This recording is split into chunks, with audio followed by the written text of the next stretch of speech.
a todos e todas. Eu sou Janaí Alves, sou psicóloga, sou consultora de projetos no Instituto Aquaê. Sou pesquisadora, realizo projetos de extensão e pesquisa nos temas de juventude, raça, território, políticas públicas. E hoje nós estamos aqui para um programa especial sobre educação indígena, formação de professores indígenas, pedagogias e metodologias que respeitam os territórios indígenas. E para isso nós estamos aqui com um convidado especial, Jojo Baniwa. Professor, boa tarde.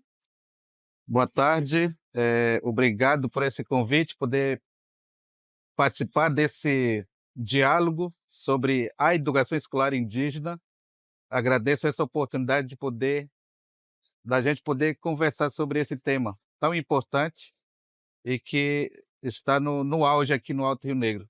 Sim, nós que agradecemos, com certeza. Obrigado pela sua disponibilidade.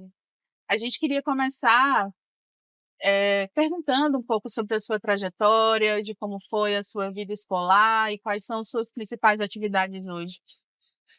Tá certo. Então, a minha vida escolar, né, desde a educação infantil, tem sido difícil, né?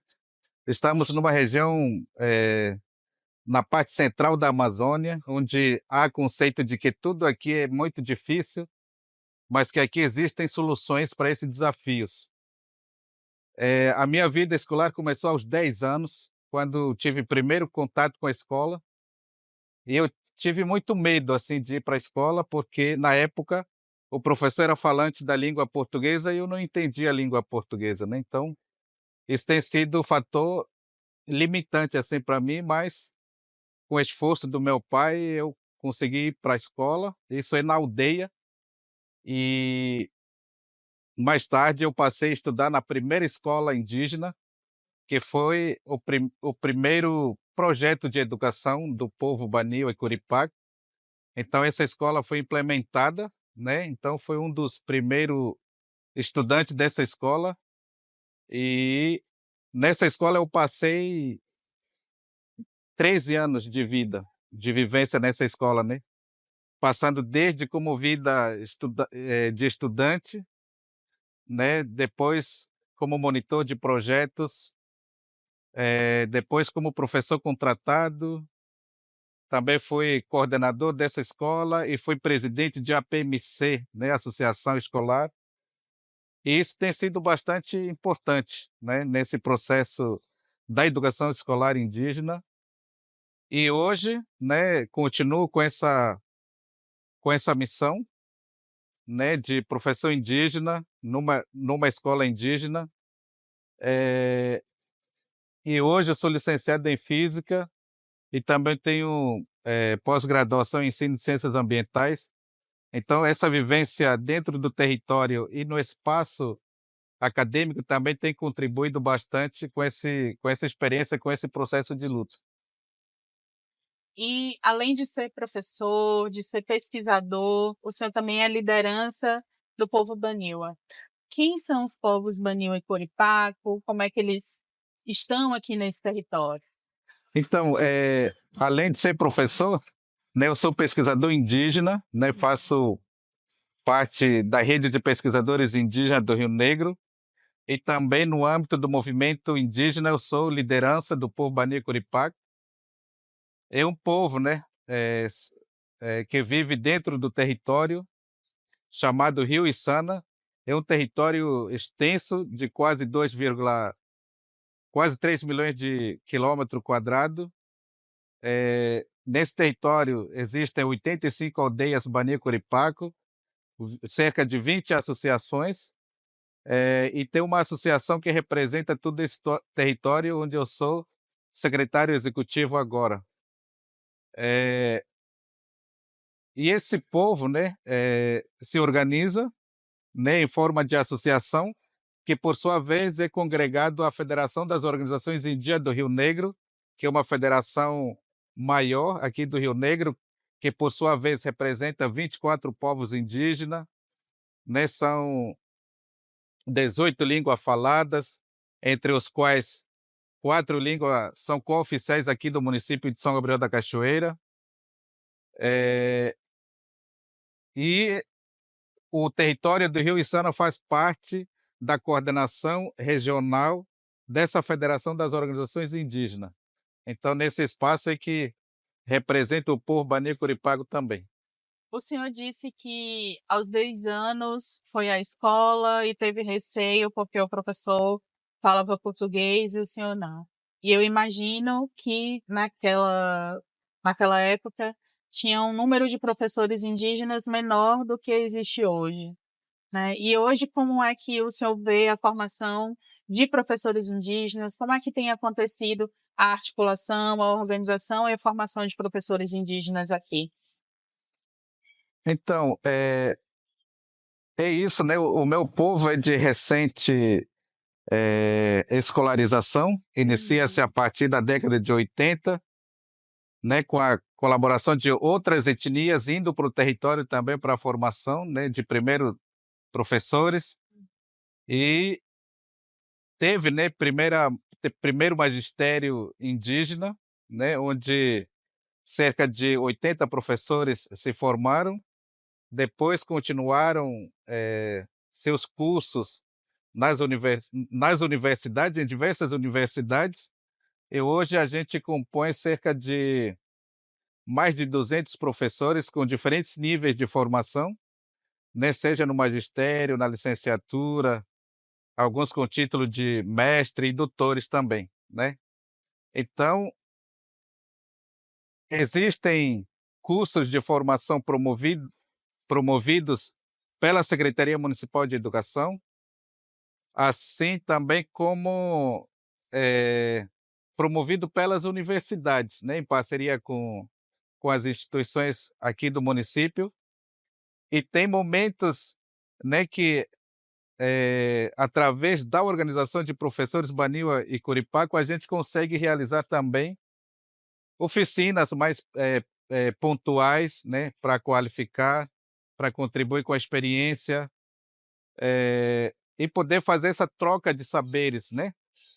Porque a gente entende que tem professores com maior carga de experiência e esse professor pode contribuir com o professor que começa, né, chegar, eh, nesse espaço, né, escolar, e assim a gente segue contribuindo, né, colaborando um com o outro e sempre pensando essa possibilidade, né, da luta coletiva, né, de lutar pelo bem coletivo. E dentro dessa perspectiva de ter mais professores indígenas e as escolas ter escolas que respeitam mais, eh, a ancestralidade indígena e todos os princípios de vivência em território indígena. Conta um pouco para nós o que seria a pedagogia bem-viveriana, Baniwa. Certo. Então, existe, né, uma pedagogia bem popular no Brasil, que é eh, a pedagogia do Paulo Freire. A gente respeita muito também da educação do campo. A gente entende da importância dessa pedagogia, mas também a gente acredita que existem outras possibilidades, né. Aqui é um território específico, né, com características geográficas, sociais também, bem particulares, e no espaço da vivência, né, do espaço do movimento indígena, a gente vem construindo um conceito, né, que é de bem viver, que traz essa perspectiva, né, de valorizar nossos saberes, né, saberes ancestrais, associado com o contexto local, atuais também, e também que preocupa com a questão do futuro, né. Então eu acho que essa é uma pedagogia que a gente está construindo, né, no dia a dia, no âmbito dessas experiências, e esse processo de reflexão de um possível, eh, abordagem que esteja mais de acordo com a nossa realidade é que estamos trabalhando, por exemplo, o conceito da pedagogia bem-viveriana, que traz esse entendimento que o conhecimento não existe só dentro da sala de aula de quatro paredes, que o conhecimento não está só escrito no livro, mas também que o conhecimento flui, né? Seja no rio, seja no ar, né? Seja na floresta, seja no solo e na terra, né? Então, na atmosfera também. Então, diante dessa perspectiva, né, da cosmovisão indígena, é que a gente busca, né, construir esse conceito, da pedagogia do bem viver, aquela que preocupa com a realidade local, né, que possibilita a a busca, né, de soluções possíveis aos problemas da comunidade, do território, e também criar novas possibilidades de como viver bem, né, sempre nessa perspectiva, né, da possibilidade de crescimento coletivo, né, eh, e pensar essa possibilidade diante dos desafios ambientais e mudanças climáticas que ocorrem hoje no mundo. Então, um pouco esse é a perspectiva da pedagogia bem-viveriana. Perfeito. E como é que existe também as trocas de saberes, eh, do povo Baniwa, o povo Corifaco, com outras etnias, em relação à educação e outros temas? Então, isso é uma prática constante aqui no Rio Negro, né? No âmbito da Federação das Organizações Indígenas do Rio Negro, tem realizado diversos encontros, oficinas, né, assembleias, né, seja em, em parceria com as instituições locais, e nesses espaços tem possibilitado essa troca, né? E mais especificamente no caso dos Banil Curipaco, a gente está reconstruindo o conceito do que é território educativo Aruac. Então, nesse território, né, vivem diversos outros grupos, né, da rede do tronco linguístico Aruac, e que a partir de agora a gente está construindo e definindo, redefinindo esse território, porque a gente acredita que quanto mais a gente compartilhar e aprender com a experiência dos outros, a gente só tem a ganhar, não só para o lado profissional, mas também com a experiência da educação escolar indígena, né, que acredita nessa possibilidade de melhor formação aos nossos estudantes, da melhor preparação para viver no território, assim também como está preparado para enfrentar também o mundo acadêmico. E o que é que o senhor acha que a educação indígena, esses princípios, a pedagogia bem-viveriana, Baniwa e todas as outras questões que estão envolvidas nesse processo da educação indígena têm a ensinar para toda a educação brasileira, para outras escolas brasileiras não indígenas? Então, a grande possibilidade é que essa perspectiva, né, da pedagogia bem-viveriana eh, traz esse processo de reflexão da nossa relação humana com a natureza, né, do local onde a gente existe, né, do contexto do território, dos problemas e desafios que são enfrentados dentro do território. Então, que a partir dessa abordagem, eh, a escola serve como um espaço não só para o ensino, mas também como um espaço para reflexão, né, que os saberes locais do território possam ser levados também ao espaço escolar, e que a escola serve como um espaço da dinamização desse processo de aprendizagem, né? Não só o ensino, mas também como a aprendizagem desses diversos saberes, né, locais, e principalmente com relação ao contexto local, né, do território. E para a gente ir encerrando essa nossa entrevista, além, de pesquisador, de liderança, o senhor também é professor na escola Baniwa Eno Riepple. Isso, Falei certo? isso. Escola Banil aí no Kepler. Isso. E por que essa escola é chamada de umbigo do mundo? Sim. Então, Primeiro é que o nome da escola, primeiro, né, não tinha a ver com a nossa cultura, né?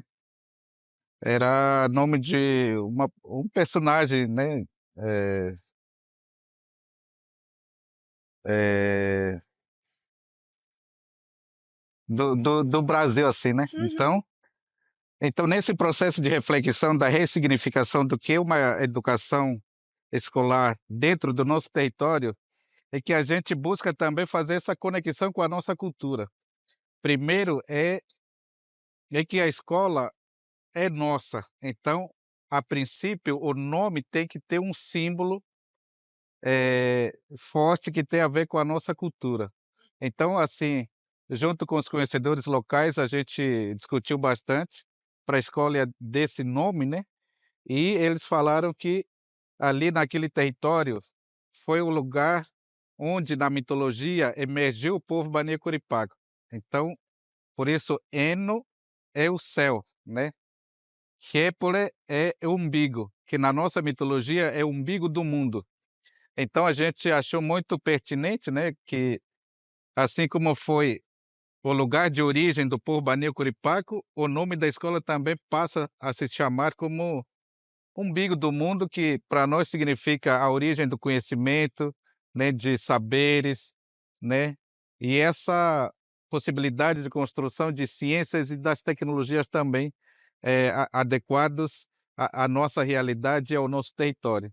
Então esse nome tem sido bastante significativo para nós, até para o processo de transformação do conceito do que é a educação dentro do nosso território. Por isso que o nome da escola é assim. Muito obrigada, Jojo, pelo seu Obrigado. tempo, sua disponibilidade, por estar aqui conosco. Eu que agradeço, né? Espero que essa conversa não seja a primeira e nem a última, né? Que a gente possa trazer mais reflexões e conversa nos próximos episódios. Precisamos. Obrigada. Obrigado.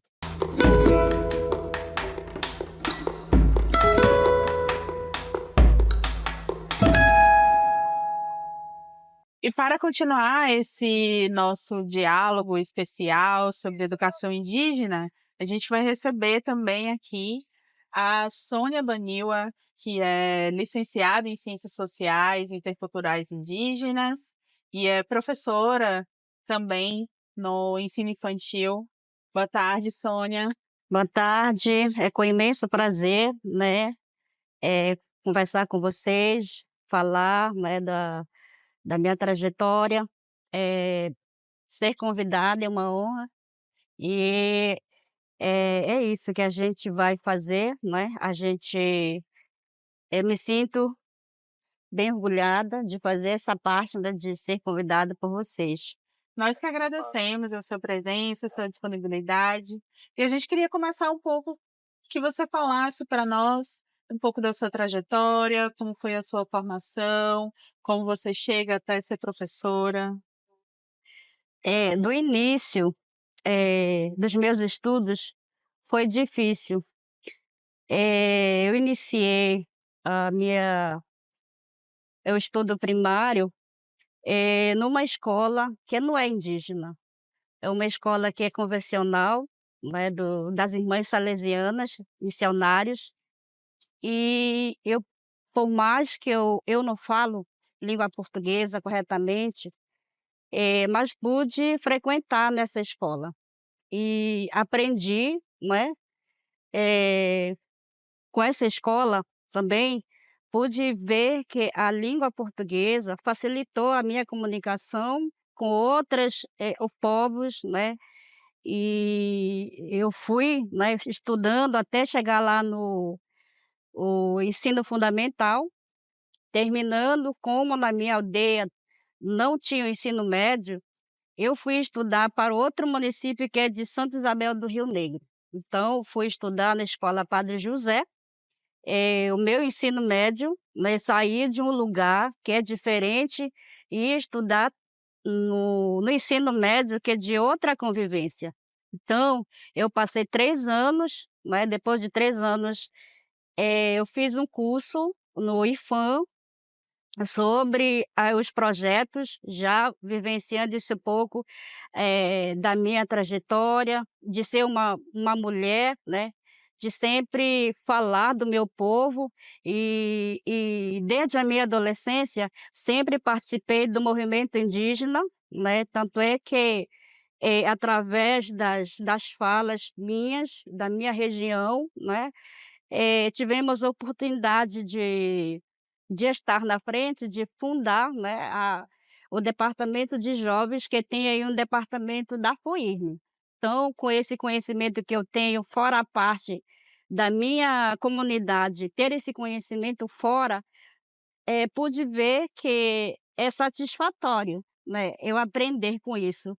Mas todo o ensino que eu aprendi vem da minha família, né, ver o exemplo do meu pai, da minha mãe, lutar por uma terra que é nossa, né, então a força que eu tenho vem dos meus familiares.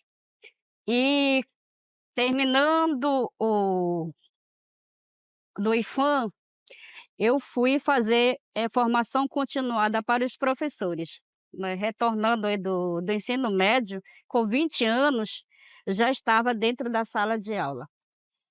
E, nessa formação também, né, pude ver que essa formação continuada, fez com que eu, como uma mulher indígena, pudesse estar numa escola para ter essa formação, né, e poder ajudar a minha escola dentro, da escola diferenciada. E nesse tempo a gente já estava começando a falar, né, de uma escola diferenciada. E tanto é que, de luta que a gente tem, e hoje, né, a escola do Assunção, se chama Escola Cariamã. Então a luta que vem do meu conhecimento passou por várias trajetórias, né, de vários conhecimentos. E eu estou aí nessa escola para ajudar. Então, com a formação que eu tenho, com a formação continuada que eu tenho, pude ingressar aí na UFAM, né, cursar aí licenciatura em intercultural indígena e com essa habilitação, pude fazer mais a diferença dentro da minha escola, né, com o ensino-aprendizagem, né, das crianças, sempre fui professora alfabetizadora, há 15 anos, estou aí nessa formação e continuo, pretendo estar aí para dessa formação, para ajudar o meu povo, para ter o ensino de aprendizagem de qualidade, né, com o povo que eu tenho, que é Banir e Puripaco. E a gente vai levando esse ensino, né, esse conhecimento que eu tenho. Além de ser professora, eu sou liderança, uma mulher liderança, né, da minha região. E atualmente eu faço parte do monitoramento dos projetos da Nadzuege. São 6 projetos que são, assim, aprovados, né, que beneficia nossas escolas. A gente sempre fala de educação diferenciada e esses projetos fazem a diferença na vida desse povo. Eu acompanho e eu estou nessa caminhada para a construção, nova construção. Além de professora, além de liderança, você também é coordenadora do projeto Escola Viva, que funciona na Escola Baniwa em Assunção, no Alto Rio Negra. Fala um Isso. pouco desse projeto. No mês de abril desse ano de 2024, teve a inauguração da Escola Viva em Assunção do Içana. A Escola Viva, ela tem pedagogia totalmente diferente, porque na Escola Viva, tem o aprendizado que é mais na oralidade, né. Na nossa vivência do dia a dia do nosso povo, a gente aprende na oralidade.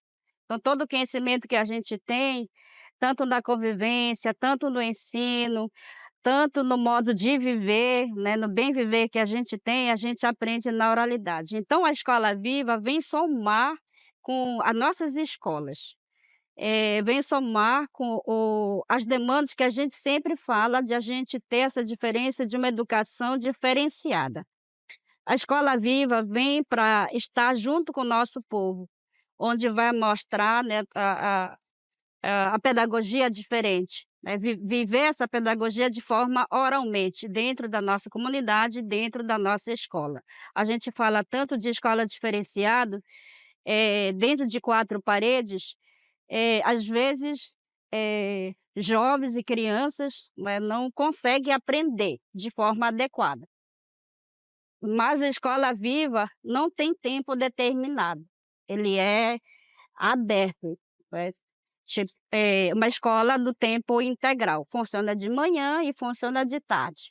Como a gente tem a escola estadual que trabalha de manhã e de tarde, escola viva também. Quem estuda de manhã vai de tarde, quem estuda de tarde vai de manhã. Então esse conhecimento vai se entrosando e a gente vê que já tem resultado. Tem muitos conhecimentos que já foram apagados, né, na nossa vivência, na nossa cultura, e hoje a gente já temos aí o fruto, né, já tem aí pessoas que estão falando adequadamente baniwa, tem nossos jovens que estão se tornando músicos profissionais, né, e tem, jovens e crianças que estão aprendendo a confeccionar artesanatos, né, que muitas vezes esse confecção, se torna traz um benefício para a família, né, por mais que não tenha emprego, não tenha um salário, mas você, confeccionando seus artesanatos, vocês podem tirar sua renda. Então tudo isso a gente vai trabalhando na Escola Viva.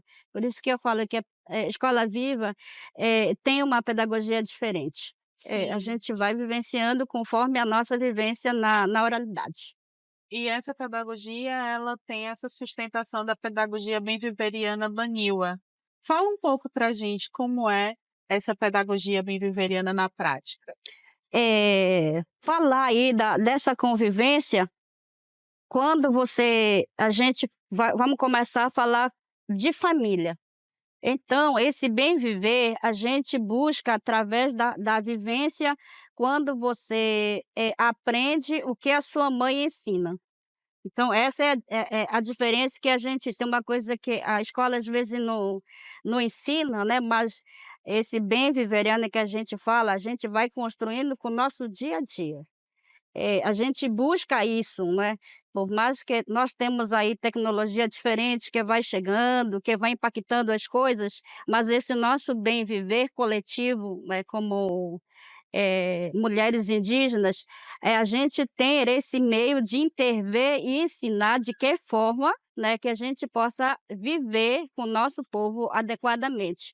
Então esse bem viveriana, a gente se torna ele na realidade vivendo com a sua família, com o seu grupo coletivo, com os professores, com a coordenação aonde você estiver. Se você, pratica esse bem viver indígena, né, do nosso povo, você vai ser um grande líder, você vai saber organizar, você vai saber liderar, você vai ser um grande liderança na qual todo mundo vai estar aí, estar lá com você, né, porque você trouxe esse bem viver consigo, e é uma forma de a gente também ser, organizado como um povo, né. Então tudo isso que a gente aprende com esse nosso bem viveriano, como a professora falou, a gente vive isso no nosso dia a dia, né. Então, é é isso.